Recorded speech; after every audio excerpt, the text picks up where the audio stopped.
Ayan, so dapat pala gumawa tayo ng dalawang senaryo, no? So, ang gagawin natin, yung nandun sa loob ngayon, yung bago, ito yung luma, no? So, bali cold start yung gagawin natin ngayon kasi ngayon pa lang natin papatakbuhin to mula kahapon. Ayan, start.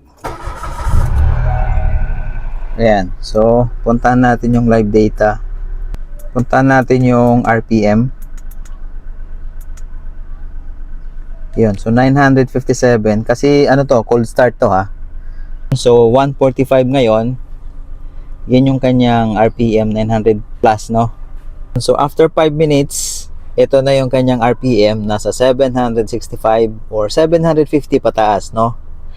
So ngayon ilalagay naman natin to para ma-confirm lang natin. So kinuha ko yung bago nating air filter, no. Mag-start ulit tayo. 1:53 PM. Tingnan natin yung kanyang RPM. Uy, ang taas! So ayan ha, hindi yun cold start guys ha. Pangalawang start na natin to. Pero ito, 155 na. Tapos naging, ayun, bumaba nga ng 600 eh. Ayan eh, naging close to 700 na rin yung kanyang RPM. So parang nagloko lang pala yung kanina kasi dito naman parang normal naman siya, no? Below 1,000.